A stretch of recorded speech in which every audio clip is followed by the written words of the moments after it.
Hi, welcome back to CADable. This is Engineer Ibrahim Omar, and today I'll show you how to make this circular spring in SolidWorks. First of all, we'll model it in SolidWorks 2020, and then I'll export this model in Keyshot for rendering. And in this exercise, I'll use some surfacing command and then some solid command, that is sweep. So let's go to SolidWorks and let's go to new, select part and click OK. And now we are in SolidWorks interface. So first of all, I'll set my units to mmgs, and then I'll change my background to plain white. And let's go to plane. Let's say I'll select front plane, go to sketch, and let's choose a circle, and I'll make a circle of diameter 150. So let's change it to 150 millimeters and select OK.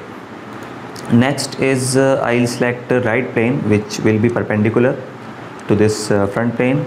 Go to sketch and go to normal, and I'll make a line of 20 millimeters. Let's make a line and let's dimension it 20 millimeters. And now I'll pierce this line with this circle. So select this vertex and hold shift key, select this circle and make a pierce relation, right? Now it is fully defined. As you can see that this sketch or this line is fully defined. So next thing is I'll go to surface, and here is surface tab, and if it is disappeared or it is not enabled, so you can simply go to tabs, and here you can see this surfaces, right? So go to swept surface and select this line and select this circle, right?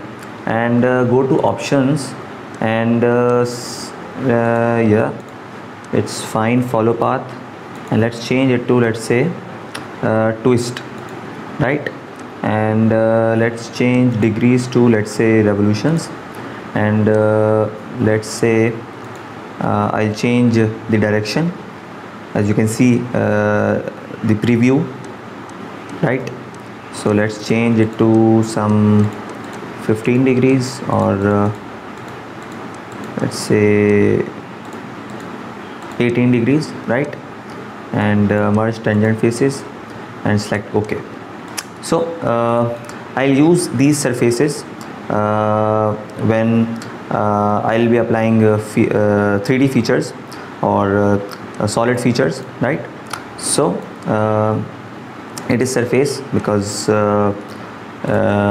it has no thickness, right?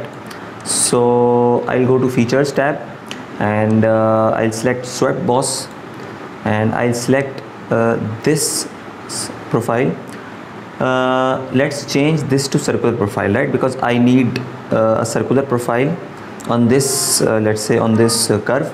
So select circular profile and select this edge, right? Select this edge, and let's change it to let's say 6 millimeters. The diameter of the circle is 6 millimeter, and let's go to options. Let's change it to merge tangent faces and tangent propagation, and select OK. So we are done with this, let's say with this sweep command, and now I don't need this surface. So just go to surface, and you can hide this or you can delete this, right? So this is your let's say your spring, and I can apply some appearance or some texture to this model. So go to appearance, and let's say go to glass and gloss, and let's apply this. Let's say go to thick gloss, and let's apply this, right? You can apply any material or any texture you want, right? So the basic modeling is done, and now I'll go to tools, I'll go to Keyshot and I'll send my geometry to Keyshot. Remember, I'm using Keyshot add-in. You can simply install it from Keyshot website. So send to Keyshot 9. I'm using Keyshot 9, and it will take some time.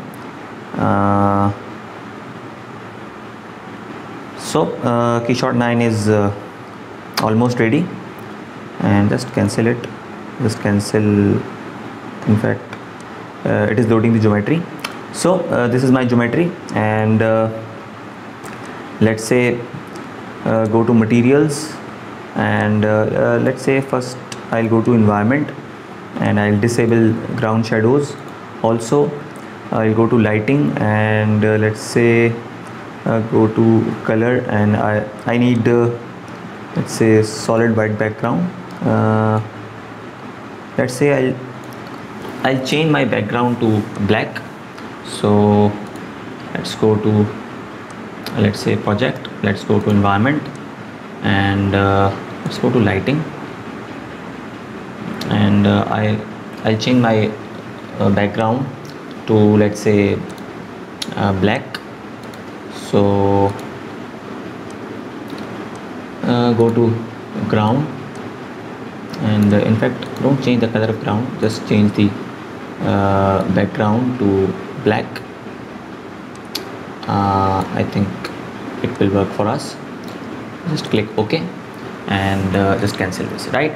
So let's use pan command. Let's drag this to here. Let's say first I'll apply some material. So let's go to, let's say I'll apply some gloss or some kind of gem texture. Let's say, let's search it. Let's apply this to this body, and yeah, it will work for us. Also I need another one, so let's go to, let's say, let's go to here, and let's go to duplicate part, and just drag this duplicate part, and here we can manipulate it. We can rotate, or we can use this gizmo. Let's say I want to rotate this model, right? And also I want to rotate, let's say, move part, and I want to rotate this as well, just using translation, and now using rotation. So now just click OK. Next is I'll apply some different texture or some different material to this second body. So let's go to gemstone again, and let's say I'll apply this to this, and as you can see that the texture or the material is applied, right? Let's say I want to move this model a little bit here, and then backward, and then this model also,